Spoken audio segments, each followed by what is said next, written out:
السلام علیکم خواتین و حضرات، آج ہم موجود ہیں سی پی او آفس راولپنڈی اور ہمارے ساتھ موجود ہیں ماشاءاللہ سے the brave and the courageous C P O officer himself Hamdani صاحب.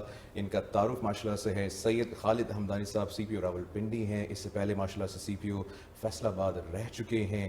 10 سال جو ہے انہوں نے کے پی کے میں اپنی سروس دی ہے. ایس پی سٹی رہ چکے ہیں, ایس ایس پی ٹریفک رہ چکے ہیں, ماشاءاللہ سے ڈی پی او بنیر رہ چکے ہیں, سوات رہ چکے ہیں, لکی مرود ہری پور, سوابی, اٹک. گیلنٹری میڈلز ماشاءاللہ سے ان کی چھاتی پہ, ان کی چیسٹ پہ ہیں. قائد اعظم پولیس میڈل ہیں, سب سے ہائیسٹ ایوارڈ ہے ماشاءاللہ سے. تو it is an honour to meet you sir. السلام علیکم. السلام علیکم سر, سب سے پہلے لیٹس اسٹارٹ آف پولیس جو ہے ماشاءاللہ سے آپ لوگ بہت زبردست کام کر رہے ہیں. ابھی ریسنٹ کیسز اگر ہم لوگ ڈسکس کریں تو آپ نے بہت سارے کیسز ریزالو کیے ہیں, لیکن جو ایک میجر چینج تھا, جیسے کاؤنٹر نیریٹو بھی ہم لوگ کہہ سکتے ہیں, جیسے پاکستان کی نیریٹو بلڈ کرنے میں جو آپ لوگوں کی خدمات ہیں وہ بہت سر فہرست ہیں, اور that is helping bring back international cricket from Rawalpindi. وہ اس کے بارے میں بتائیں, کتنا ٹف چیلنج تھا, وہ پریشر تھا, اور لیکن آپ لوگوں نے اس کو اچیو کیا سر. 2009 میں جیسے آپ کو معلوم ہے ان دنوں ہم ٹریننگ کر رہے تھے لاہور میں, اور سری لنکن ٹیم پہ اٹیک ہوا. Very unfortunate and tragic incident, اور انٹرنیشنل کرکٹ جہاں سے چلی گئی. تو 10-12 سال تک پاکستانی انتظار کرتے رہے, اور پاکستان کے جو ادارے ہیں وہ کوشش کرتے رہے کہ انٹرنیشنل کرکٹ یہاں پہ ریوائیو ہو, اور الحمدللہ جب وہ ریوائیو ہوئی تو راولپنڈی پولیس کا ایک بڑا میجر رول رہا.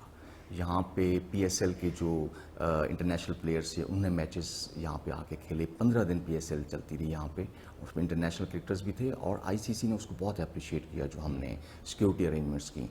6000 آفیسرس کو ہم نے round the clock for 15 days ڈپلائے رکھا, اور فل پروف سیکورٹی دی کرکٹرز کو, انٹرنیشنل کرکٹرز کو, اور it has been a great success cricket کے حوالے سے.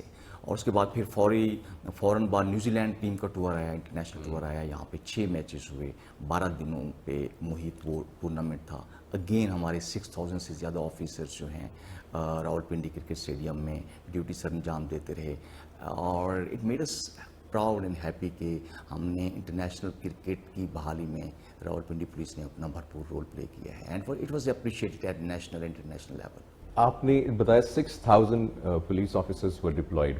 اب یہ ایک بڑا ٹاسک ہوتا ہے مینجمنٹ کا بھی, جس میں آپ اگین 100 مارکس آپ نے اسکور کیے.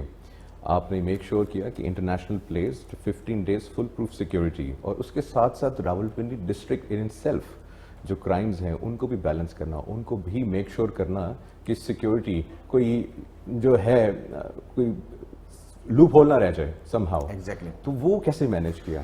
دیکھیں, ریسورس ایلوکیشن کرنی ہوتی ہے اور پرائرٹائز کرنا ہوتا ہے کہ اس خاص ٹائم میں پرائرٹیز کیا ہیں کسی بھی پولیسنگ آرگنائزیشن کی. جب میچز چل رہے ہوتے ہیں تو ہماری major bulk of the force is deployed on the security duties, لیکن اس کے ساتھ ساتھ ہم جو ڈسٹرکٹ کے general law and order, crime station, traffic management, municipal issues, اس کو بھی ہم اگنور نہیں کر سکتے. تو it's a division size force, about 10,000 strong police force. تو ہمارے زیادہ تر آفیسرز جو ہیں جو ڈپلائڈ ڈیوٹی پہ تھے, سیکورٹی ڈیوٹی پہ, وہ پھر رات کو واپس آ کر نہ صرف تفتیشیں اور کرائم کے حوالے سے جو باقی ان کی ڈیوٹیز ہیں وہ سارے انجام دے رہے تھے, بلکہ کورس کو بھی ہم اٹینڈ کر رہے تھے, اور ٹریفک کو بھی ہم مینیج کرتے رہے. اور اس کے ساتھ ساتھ جو سیکیورٹی اور پبلک کنوینئنس ہے اس میں جو توازن لانا ہوتا ہے, اس میں بھی ہم جتنے اسٹیک ہولڈرز ہیں, پبلک ریپرزنٹیٹیوز ہیں, ٹریڈرز ہیں, وکلاء ہیں, اسٹوڈنٹس ہیں, ان سب کو بھی ہم نے آن بورڈ لیا کہ تھوڑی سی اگر انکنوینئنس ان کو ہو رہی ہے تو it is for the bigger cause. اور الحمدللہ اس میں ہمیں بڑی ڈسٹرکٹ پولیس کو اپریشیشن ملی, پبلک کی طرف سے بھی بڑا کوآپریشن ملی, اور ان کے کوآپریشن سے یہ ممکن ہوا کہ ہم اتنے بڑے ایونٹ کو نہ صرف کامیابی سے مینیج کر پائے, بلکہ اس کے ساتھ ساتھ ہم نے ٹریفک کو, میونسپل ایشوز کو, اور crime and law and order کو بھی ہم نے بڑا سکسیزفلی الحمدللہ مینیج کیا. ماشاءاللہ. اچھا, یہ سوال پوچھنے کا جو مقصد تھا نا وہ یہ تھا کیونکہ آئی ریمبر پبلک اوپینین یہی تھی کہ اس وقت راولپنڈی میں جب میچز ہو رہے تھے تو پبلک اوپینین تھی ساری فورس تھے ایتھے لگ گئی ہے, تو ہمیں جو ہے نا وہ اکیلا چھوڑ دیا ہے. تو خواتین و حضرات یہ جو ڈیٹا ہے نا وہ اپنے آپ کے بارے میں نا خود بتاتا ہے. اگر آپ اس وقت کا ڈیٹا بھی اٹھا کے دیکھ لیں تو کرائم ریٹ جو تھے وہ ریڈیوس ہو رہے تھے. تو اس کا ہرگز یہ نہیں تھا کہ اگر وہ ساری ڈپلائمنٹ وہاں پہ ہے, جیسے سی پی او صاحب نے بتایا کہ انہوں نے اپنی مینجمنٹ سکل سے ماشاء اللہ سے جو ہے ہی میڈ شور کہ انٹرنیشنل پلیئرز بھی سیکیور ہیں اور پاکستان کی جو راولپنڈی کی عوام ہے وہ بھی سیکیور ہے.